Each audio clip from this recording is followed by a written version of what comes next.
सूरह अल बकरह कुरान की दूसरी और सबसे लंबी सूरह है। इसे कुरान का दिल या उसका सार भी कहा जाता है, क्योंकि इसमें इस्लाम के लगभग सभी बुनियादी सिद्धांतों और नियमों का जिक्र है। यह सूरह एक मुसलमान के लिए जीवन जीने का एक मुकम्मल नक्शा पेश करती है। इसका नाम अल बकरह यानी गाय एक घटना पर आधारित है, जो बनी इसराइल के समय में घटी थी।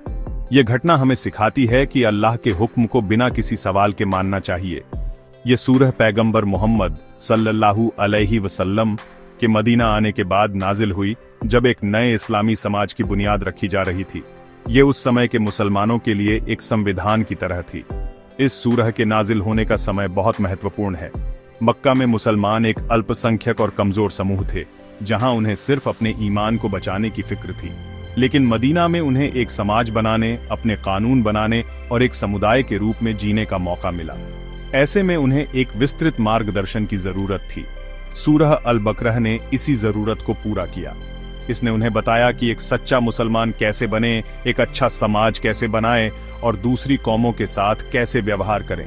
यह सिर्फ कुछ नियमों का संग्रह नहीं है, बल्कि यह एक सोच और एक दृष्टिकोण देती है जो हर इंसान के लिए फायदेमंद है।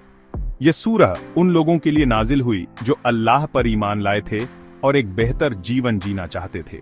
यह यहूदियों और ईसाइयों को भी संबोधित करती है, जिन्हें अहले किताब यानी किताब वाले कहा गया है। सूरह उन्हें याद दिलाती है कि सभी पैगंबरों का संदेश एक ही था, एक अल्लाह की इबादत करना। यह सूरह नए मुसलमानों को मजबूत करती है और पुराने धर्मों के मानने वालों को इस्लाम की सच्चाई की तरफ बुलाती है। इसका अंदाज बहुत सरल और सीधा है। यह हमें बताती है कि अल्लाह की रहमत और मार्गदर्शन हर उस इंसान के लिए है जो उसे सच्चे दिल से तलाश करता है। सूरह की शुरुआत में ही यह ऐलान कर दिया गया है कि यह किताब उन लोगों के लिए मार्गदर्शन है जो मुत्तकी हैं, यानी जो अल्लाह से डरते हैं और बुराई से बचते हैं। यह एक तरह की शर्त है। कुरान से फायदा वही उठा सकता है जिसके दिल में सच्चाई को जानने और उस पर अमल करने की ख्वाहिश हो। यह सूरह हमें सिखाती है कि ईमान सिर्फ जुबान से कह देने का नाम नहीं है, बल्कि यह हमारे दिल, हमारे अमल और हमारे फैसलों में दिखना चाहिए। यह हमें एक जिम्मेदार इंसान बनाती है जो अपनी जिंदगी के हर पहलू में अल्लाह के हुक्म को याद रखता है।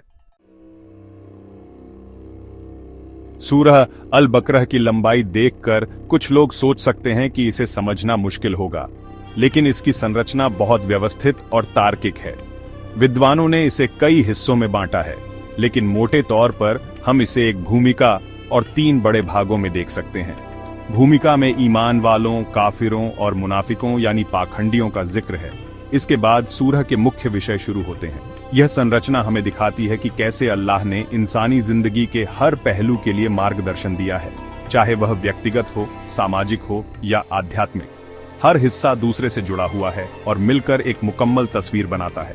पहला बड़ा हिस्सा ईमान और मार्गदर्शन की बात करता है। यह हमें बताता है कि सच्चा मार्गदर्शन सिर्फ अल्लाह की तरफ से आता है और इंसान की कामयाबी इसी में है कि वह उसे स्वीकार करे। इस हिस्से में अल्लाह ने हजरत आदम अलैहिस्सलाम की कहानी के जरिए इंसान की शुरुआत और उसकी जिम्मेदारियों को समझाया है। इसके बाद बनी इसराइल का जिक्र आता है, जिन्हें अल्लाह ने बहुत सी नेमतें दी, लेकिन वे बार बार नाफरमानी करते रहे। यह हिस्सा हमें सिखाता है कि मार्गदर्शन मिलना एक बड़ी नेमत है और हमें इसकी कद्र करनी चाहिए। यह हमें उन गलतियों से बचने की चेतावनी देता है जो पिछली कौमों ने की थी। दूसरा बड़ा हिस्सा इतिहास और इब्राह यानी सबक पर केंद्रित है। इसमें बनी इसराइल की कहानी को विस्तार से बताया गया है। उनके पैगंबरों, उनकी नाफरमानियों और उन पर आए अजाब का जिक्र है। इसका मकसद हमें डराना नहीं, बल्कि सिखाना है। इतिहास एक आईने की तरह होता है, जिसमें हम दूसरी कौमों के अंजाम को देखकर खुद को सुधार सकते हैं। इस हिस्से में हजरत इब्राहीम अलैहिस्सलाम का भी जिक्र है, जिन्होंने काबा की तामीर की और अल्लाह के हुक्म पर पूरी तरह अमल किया। उनकी कहानी हमें सिखाती है कि सच्चा ईमान क्या होता है और अल्लाह के रास्ते में कुर्बानी कैसे दी जाती है। तीसरा और आखिरी बड़ा हिस्सा कानून और सामाजिक नियमों से जुड़ा है। जब मदीना में इस्लामी समाज बन रहा था तो उन्हें नियमों की जरूरत थी। इस हिस्से में क़िबला बदलने का हुक्म, नमाज, रोजा, ज़कात, हज, जिहाद, खान पान के नियम, शादी, तलाक, व्यापार और सूद यानी ब्याज से जुड़े कानून बताए गए हैं। ये नियम एक स्वस्थ और न्यायपूर्ण समाज की बुनियाद है। ये हमें बताते हैं कि एक मुसलमान की जिंदगी सिर्फ इबादत तक सीमित नहीं है, बल्कि उसे अपने सामाजिक और आर्थिक मामलों में भी अल्लाह के हुक्म का पालन करना होता है। यह हिस्सा इस्लाम के व्यावहारिक रूप को पेश करता है। सूरह अल बकरह का पहला हिस्सा हमें बताता है कि इस दुनिया में इंसान की हैसियत क्या है और उसकी कामयाबी का रास्ता क्या है। इसकी शुरुआत अलिफ लाम मीम से होती है। ये रहस्यमयी अक्षर हमें याद दिलाते हैं कि इंसान का ज्ञान सीमित है और असली ज्ञान सिर्फ अल्लाह के पास है। इसके बाद कुरान अपना परिचय देता है। यह वह किताब है जिसमें कोई शक नहीं, ये मार्गदर्शन है डर रखने वालों के लिए। यह हमें सिखाता है कि कुरान से फायदा उठाने के लिए दिल में अल्लाह का डर और सच्चाई की तलाश होनी चाहिए। ये उन लोगों का मार्गदर्शन करती है जो गैब यानी अनदेखी चीजों पर ईमान लाते हैं, नमाज कायम करते हैं और अल्लाह के दिए हुए रिस्क में से खर्च करते हैं। इस हिस्से में 3 तरह के लोगों का जिक्र है: मोमिन यानी ईमान वाले, काफिर यानी इनकार करने वाले और मुनाफिक यानी पाखंडी। मोमिन वो हैं जो दिल से अल्लाह और उसके रसूल पर ईमान लाते हैं और अपने अमल से इसे साबित करते हैं। काफिर वो हैं जो खुल्लम खुल्ला हक को झुठलाते हैं। लेकिन सबसे ज्यादा खतरनाक मुनाफिक हैं जो जुबान से तो ईमान का दावा करते हैं लेकिन उनके दिल में कुफ्र छुपा होता है। कुरान उनके दोहरे चरित्र को उजागर करता है और मुसलमानों को उनसे सावधान रहने की हिदायत देता है। यह हमें सिखाता है कि ईमान एक गहरी और सच्ची अवस्था का नाम है, यह सिर्फ दिखावा नहीं है। अल्लाह ताला ने इंसान को दुनिया में अपना खलीफा यानी प्रतिनिधि बनाकर भेजा है। हजरत आदम अलैहिस्सलाम की कहानी हमें यही सबक देती है। जब अल्लाह ने फरिश्तों को बताया कि वह जमीन पर एक खलीफा बनाने वाला है तो उन्होंने चिंता जाहिर की, लेकिन अल्लाह ने आदम को चीजों का ज्ञान देकर फरिश्तों पर उनकी श्रेष्ठता साबित कर दी। यह हमें बताता है कि इंसान की असली बड़ाई ज्ञान में है, न कि ताकत में। शैतान ने अहंकार की वजह से आदम को सजदा करने से इनकार कर दिया और हमेशा के लिए गुमराह हो गया। ये कहानी हमें अहंकार से बचने और अल्लाह के सामने हमेशा विनम्र रहने की नसीहत देती है। इस भाग का एक बड़ा हिस्सा बनी इसराइल की कहानी पर है। अल्लाह उन्हें याद दिलाता है कि उन पर कितनी नेमतें की गईं। उन्हें फिरौन के जुल्म से नजात दी गई, उनके लिए आसमान से खाना उतारा गया और उनमें कई पैगंबर भेजे गए, लेकिन उन्होंने इन नेमतों की कद्र नहीं की। वे बार बार अल्लाह के हुक्म को तोड़ते रहे, अपने नबियों को सताते रहे और दुनिया की मोहब्बत में पड़ गए। उनकी कहानी एक चेतावनी है। यह हमें बताती है कि सिर्फ किसी खास नस्ल या कौम में पैदा होना कामयाबी की गारंटी नहीं है। कामयाबी का रास्ता सिर्फ और सिर्फ अल्लाह की फरमाबरदारी में है, चाहे इंसान किसी भी कौम या जमाने का हो। सूरह अल बकरह का दूसरा बड़ा हिस्सा हमें इतिहास की गहराइयों में ले जाता है, खासकर बनी इसराइल यानी यहूदी कौम की कहानी में। कुरान यहाँ कोई कहानी सुनाने के लिए नहीं, बल्कि हमें सबक सिखाने के लिए इन घटनाओं का जिक्र करता है। इतिहास गुजरे हुए जमाने का एक रिकॉर्ड है, जिससे हम सीख सकते हैं कि कौन सी कौमें कामयाब हुईं और क्यों, और कौन सी नाकाम हुईं और क्यों। बनी इसराइल की कहानी इस सूरह में बहुत विस्तार से बयान की गई है, क्योंकि वे मुसलमान उम्मत से पहले की उम्मत थे, जिन्हें अल्लाह ने अपनी हिदायत के लिए चुना था। उनकी गलतियों से सीखकर मुसलमान उम्मत खुद को सुधार सकती है। इस हिस्से में बताया गया है कि अल्लाह ने बनी इसराइल पर बेशुमार एहसान किए। उन्हें फिरौन जैसे जालिम बादशाह से बचाया, जिसके लिए समंदर को 2 हिस्सों में बांट दिया गया। जब वे रेगिस्तान में भटक रहे थे तो उनके लिए मन्न सलवा नाम का खास खाना आसमान से उतारा गया। प्यास लगने पर हजरत मूसा अलैहिस्सलाम ने पत्थर पर लाठी मारी तो उससे 12 चश्मे फूट पड़े। उन्हें तौरात जैसी महान किताब दी गई, लेकिन इन सब नेमतों के बावजूद उनका रवैया शुक्रगुजारी वाला नहीं था। उन्होंने बछड़े की पूजा शुरू कर दी, अल्लाह के अहकाम में अपनी मर्जी से बदलाव किए और अपने नबियों को भी कत्ल करने से नहीं हिचकिचाए। गाय की घटना, जिसके नाम पर इस सूरह का नाम रखा गया है, उनकी जिद और बहानेबाजी की एक मिसाल है। जब उन्हें एक कत्ल के मामले में असली कातिल का पता लगाने के लिए एक गाय ज़िबह करने का हुक्म दिया गया, तो उन्होंने सीधे सीधे हुक्म मानने के बजाय तरह तरह के सवाल करना शुरू कर दिए। वे पूछते रहे कि गाय कैसी हो, उसका रंग कैसा हो, उसकी उम्र क्या हो। वे जितने सवाल करते गए, हुक्म उतना ही मुश्किल होता गया। यह हमें सिखाता है कि अल्लाह के हुक्म को बिना किसी क्यों और कैसे के मानना चाहिए। सच्ची फरमाबरदारी यही है कि जब हुक्म आ जाए तो उसे फौरन मान लिया जाए। इस हिस्से में हजरत इब्राहीम अलैहिस्सलाम का भी जिक्र है, जो मुसलमानों और यहूदियों दोनों के लिए एक सम्मानित पैगंबर हैं। कुरान बताता है कि हजरत इब्राहीम न तो यहूदी थे और न ही ईसाई, बल्कि वे एक हनीफ मुसलमान थे, यानी एक अल्लाह को मानने वाले।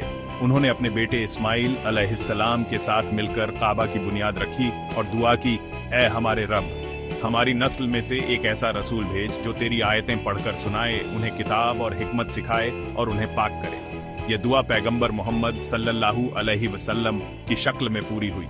यह हमें बताता है कि इस्लाम कोई नया दीन नहीं है, बल्कि यह हजरत इब्राहिम के दीन का ही मुकम्मल रूप है।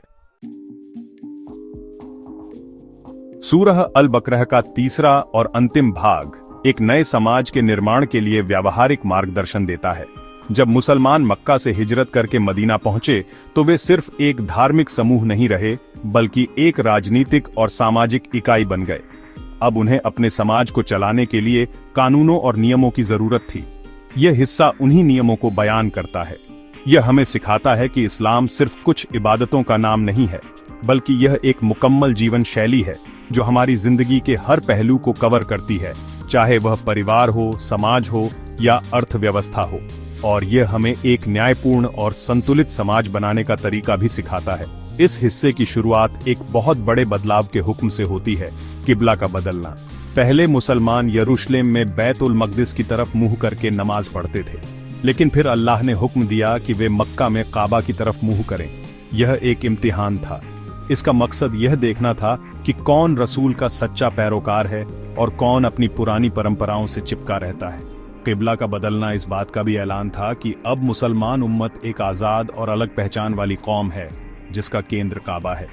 यह हमें सिखाता है कि हमारी वफादारी किसी जगह या इमारत से नहीं, बल्कि सिर्फ अल्लाह के हुक्म से होनी चाहिए।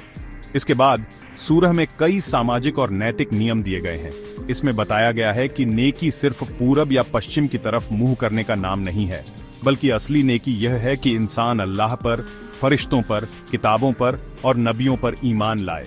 वह अल्लाह की मोहब्बत में अपना माल रिश्तेदारों, यतीमों, गरीबों और जरूरतमंदों पर खर्च करे। वह नमाज कायम करे, ज़कात दे, अपने वादे पूरे करे और मुश्किल वक्त में सब्र करे। यह आयत 117 इस्लाम में नेकी की एक जेमा यानी व्यापक परिभाषा देती है। यह हमें बताती है कि सच्ची दीनदारी अच्छे अकीदे और अच्छे अमल दोनों से मिलकर बनती है। इस भाग में न्याय और समानता पर बहुत जोर दिया गया है। किसास यानी जान के बदले जान का कानून इसी का एक हिस्सा है। इसका मकसद बदला लेना नहीं, बल्कि समाज में अमन कायम करना है, ताकि कोई किसी की जान लेने की हिम्मत न कर सके। साथ ही माफ कर देने को भी बेहतर कहा गया है। वसीयत करने, गवाही देने और इंसाफ करने के बारे में भी हिदायतें दी गई हैं। ये सारे नियम एक ऐसे समाज की बुनियाद रखते हैं जहां हर इंसान के हकूक महफूज हों और कोई किसी पर जुल्म न कर सके। यह हमें सिखाता है कि एक इस्लामी समाज की सबसे बड़ी पहचान उसका न्यायपूर्ण होना है। जीवन के नियम, इबादत और सामाजिक व्यवस्था। सूरह अल बकरह सिर्फ अकीदे और इतिहास की बात नहीं करती, बल्कि यह हमें रोजमर्रा की जिंदगी गुजारने के ठोस नियम भी देती है। यह इबादत और सामाजिक मामलों के बीच एक खूबसूरत संतुलन बनाती है। एक तरफ यह हमें रोजा, हज और जिहाद जैसे आध्यात्मिक अभ्यासों के बारे में बताती है, तो दूसरी तरफ यह शादी, तलाक और व्यापार जैसे सामाजिक नियमों की रहनुमाई करती है। यह हमें सिखाती है कि एक मुसलमान की जिंदगी के दो पहलू हैं। एक उसका अल्लाह के साथ रिश्ता यानी हकूक अल्लाह, और दूसरा उसका इंसानों के साथ रिश्ता यानी हकूक अल इबाद। दोनों को निभाना जरूरी है और दोनों में संतुलन रखना ही कामयाबी का रास्ता है।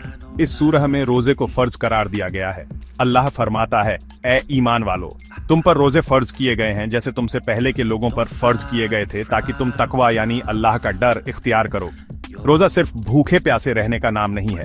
इसका असली मकसद अपनी इच्छाओं को काबू में करना, गरीबों की भूख को महसूस करना और अल्लाह के ज्यादा करीब होना है। यह 1 महीने की ट्रेनिंग है जो हमें पूरे साल गुनाहों से बचने और एक अनुशासित जीवन जीने में मदद करती है। यह हमें सब्र, शुक्र और आत्मनियंत्रण सिखाता है, जो एक मजबूत किरदार की बुनियाद है। पारिवारिक जीवन समाज की बुनियादी इकाई है, इसलिए सूरह अल बकरह में शादी और तलाक के बारे में विस्तृत नियम दिए गए हैं। यह शादी को एक पवित्र बंधन बताती है और पति पत्नी दोनों को एक दूसरे के हकूक अदा करने की ताकीद करती है। लेकिन अगर साथ रहना मुमकिन न हो तो तलाक का रास्ता भी बताया गया है, लेकिन उसे बहुत नापसंदीदा अमल करार दिया है। तलाक के नियमों में औरतों के हकूक का खास ख्याल रखा गया है, जैसे कि उनकी इद्दत यानी एक खास मुद्दत और उनका मेहर। यह हमें सिखाता है कि इस्लाम परिवार को बहुत अहमियत देता है और इसे टूटने से बचाने की हर मुमकिन कोशिश करने का हुक्म देता है। आर्थिक मामलों में सूरह अल बकरह सूद यानी ब्याज को सख्ती से हराम करार देती है और इसे अल्लाह और उसके रसूल के खिलाफ जंग कहती है। सूद एक ऐसी व्यवस्था है जिसमें अमीर और अमीर होता जाता है और गरीब। इस्लाम इसकी जगह झकात और सदका यानी दान को बढ़ावा देता है, जिससे दौलत समाज के अमीर लोगों से गरीब लोगों की तरफ जाती है। व्यापार को हलाल कहा गया है, लेकिन धोखेबाजी और बेईमानी से मना किया गया है। यह हमें एक ऐसी अर्थव्यवस्था बनाने का हुक्म देता है जो न्याय, हमदर्दी और भाईचारे पर आधारित हो, न कि लालच और शोषण पर। सूरह अल बकरह के अंदर कुछ ऐसी आयतें हैं जिन्हें कुरान में एक खास मकाम हासिल है। इनमें सबसे मशहूर आयतुल कुर्सी यानी आयत नंबर 255 है। इसे कुरान की सबसे महान आयत कहा जाता है। इस आयत में अल्लाह की जात और उसकी सिफात यानी गुणों को इतने खूबसूरत और जैमा अंदाज में बयान किया गया है कि उसकी मिसाल नहीं मिलती। यह आयत हमें बताती है कि अल्लाह कौन है। वह हमेशा से जिंदा है और हर चीज को संभालने वाला है। उसे न ऊंघ आती है और न नींद। जमीन और आसमान में जो कुछ भी है सब उसी का है। कोई उसकी इजाजत के बिना उसके सामने सिफारिश नहीं कर सकता। आयतुल कुर्सी हमें अल्लाह की कुदरत और उसके इल्म की विशालता का एहसास दिलाती है। ये बताती है कि अल्लाह का ज्ञान हर चीज को घेरे हुए है, चाहे वह हमारे सामने हो या हमसे छुपी हुई हो। इंसान सिर्फ उतना ही जान सकता है जितना अल्लाह उसे सिखाना चाहे। उसकी कुर्सी यानी सत्ता ने जमीन और आसमान सबको घेर रखा है और इन सब की हिफाजत करना उसे थकाता नहीं है। यह आयत पढ़ने से दिल में अल्लाह की बड़ाई का यकीन पैदा होता है। इंसान को सुकून मिलता है और वह हर तरह के डर और वहम से आजाद हो जाता है। यही वजह है कि मुसलमान इसे अक्सर पढ़ते हैं, खासकर नमाज के बाद और सोने से पहले। सूरह अल बकरह की आखिरी 2 आयतें यानी 285 और 286 भी बहुत अहमियत रखती हैं। हदीस में आता है कि ये आयतें पैगंबर मोहम्मद सल्लल्लाहु अलैहि वसल्लम को मिराज की रात में एक खास तोहफे के तौर पर दी गई थी। इन आयतों में एक सच्चे मोमिन के ईमान का इजहार है। आयत 285 में कहा गया है कि रसूल और तमाम ईमान वाले अल्लाह पर, उसके फरिश्तों पर, उसकी किताबों पर और उसके रसूलों पर ईमान लाए। वे कहते हैं कि हम अल्लाह के रसूलों में कोई फर्क नहीं करते। यह इस्लाम के सार्वभौमिक संदेश को दिखाता है कि सभी पैगंबर एक ही दीन लेकर आए थे। आयत 246 एक खूबसूरत दुआ है। यह अल्लाह की रहमत और इंसाफ को बयान करती है। इसमें कहा गया है, अल्लाह किसी जान पर उसकी ताकत से ज्यादा बोझ नहीं डालता। यह एक बहुत बड़ी तसल्ली है। यह हमें बताती है कि अल्लाह हमें जो भी आजमाइश देता है वह हमारी बर्दाश्त की हद के अंदर होती है। इसके बाद यह आयत हमें एक दुआ सिखाती है, ऐ हमारे रब, अगर हम भूल जाएं या गलती कर जाएं तो हमारी पकड़ न करना। ऐ हमारे रब, हम पर वैसा बोझ न डालना जैसा तूने हमसे पहले के लोगों पर डाला था। ऐ हमारे रब, हम पर वो बोझ न डाल जिसे उठाने की हमें ताकत नहीं। हमें माफ कर दे, हम पर रहम फरमा, तू ही हमारा मौला है। बस काफिर कौम के मुकाबले में हमारी मदद कर। यह दुआ हमें विनम्रता और अल्लाह पर भरोसा करना सिखाती है। अगर हम सूरह अल बकरह के तमाम विषयों को एक साथ देखें तो इसका एक केंद्रीय संदेश उभरकर सामने आता है। यह संदेश है कि इस्लाम एक मुकम्मल जीवन विधान है जो इंसान की दुनिया और आखिरत दोनों की कामयाबी की जमानत देता है। यह सूरह हमें बताती है कि जिंदगी को टुकड़ों में नहीं जिया जा सकता। ऐसा नहीं हो सकता कि हम मस्जिद में तो मुसलमान हों लेकिन बाजार और घर में अपनी मर्जी से चलें। इस्लाम चाहता है कि हम अपनी पूरी जिंदगी अल्लाह के हुक्म के मुताबिक गुजारें। अल्लाह फरमाता है, ए ईमान वालो, इस्लाम में पूरे के पूरे दाखिल हो जाओ। यानी आयत 208 यही इस सूरह का निचोड़ है। सूरह का एक अहम संदेश तौहीद यानी एक अल्लाह पर यकीन है। यह सिर्फ एक अकीदा नहीं है बल्कि यह एक क्रांतिकारी विचार है जो इंसान को हर तरह की गुलामी से आजाद करता है। जब इंसान ये मान लेता है कि उसका नफा नुकसान, इज्जत जिल्लत सब कुछ सिर्फ एक अल्लाह के हाथ में है, तो वह इंसानों, मूर्तियों और अपनी ख्वाहिशों की गुलामी से निकल जाता है। आयतुल कुर्सी तौहीद का सबसे बेहतरीन बयान है। यह हमें एक ऐसे अल्लाह का तसव्वुर देती है जो हर चीज पर कादिर है और हर चीज का अकेला मालिक है। यह यकीन इंसान को बेपनाह हिम्मत और सुकून देता है। इतिहास से सबक सीखना इस सूरह का एक और केंद्रीय विषय है। बनी इसराइल की कहानी बार बार दोहराकर कुरान हमें यह बताना चाहता है कि अल्लाह के नियम बदलते नहीं हैं। जो कौम अल्लाह की नेमतों की कद्र करती है और उसके हुक्म पर चलती है वह कामयाब होती है, और जो कौम नाफरमानी और घमंड का रास्ता अपनाती है उसका अंजाम बुरा होता है। यह हमें एक ऐतिहासिक चेतना देती है। यह हमें सिखाती है कि हम अपनी गलतियों से सीखें और उन रास्तों पर चलने से बचें जिन पर चलकर पिछली कौमें तबाह हो गईं। यह हमें एक जिम्मेदार उम्मत बनाती है जो अपने भविष्य के बारे में सोचती है। सामाजिक जिम्मेदारियां और एक न्यायपूर्ण समाज की स्थापना भी इस सूरह के दिल के करीब है। सूद की मनाही, ज़कात का हुक्म, क़िसास का कानून, परिवार के नियम और इंसाफ पर जोर, यह सब मिलकर एक ऐसे समाज का ढांचा तैयार करते हैं जहां हर कोई अमन और सुकून से रह सके। यह सूरह हमें बताती है कि एक मुसलमान सिर्फ अपनी निजात की फिक्र नहीं करता, बल्कि वह पूरे समाज की भलाई के लिए काम करता है। वह एक एक्टिव और सकारात्मक नागरिक होता है जो बुराई को रोकता है और भलाई को फैलाता है। यह हमें सिखाती है कि दीनदारी का मतलब समाज से कटकर रहना नहीं, बल्कि समाज के अंदर रहकर उसे बेहतर बनाना है। अंत में सूरह अल बकरा हमारे लिए मार्गदर्शन और प्रेरणा का एक न खत्म होने वाला समंदर है। यह सिर्फ एक कानूनी किताब नहीं है, बल्कि यह एक रहनुमा है जो हमारी जिंदगी के हर मोड़ पर हमारा हाथ थामती है। यह हमें बताती है कि हमें क्यों पैदा किया गया, हमारी जिम्मेदारियां क्या हैं और हमारी आखिरी मंजिल क्या है। इसका संदेश आज भी उतना ही प्रासंगिक है जितना 1400 साल पहले था। यह हर उस इंसान को अपनी तरफ बुलाती है जो एक उद्देश्यपूर्ण और पाकीज़ा जिंदगी गुजारना चाहता है।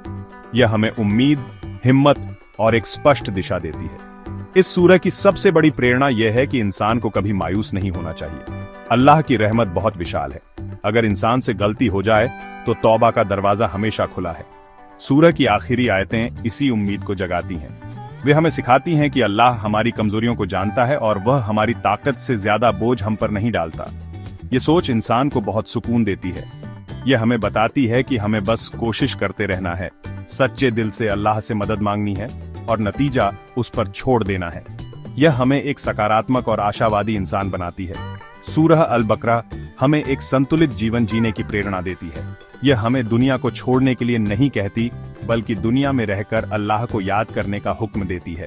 यह हमें इबादत और सामाजिक जिम्मेदारियों दोनों को निभाने की ताकीद करती है। यह हमें ज्ञान हासिल करने, न्याय कायम करने, गरीबों की मदद करने और एक अच्छा इंसान बनने के लिए प्रेरित करती है।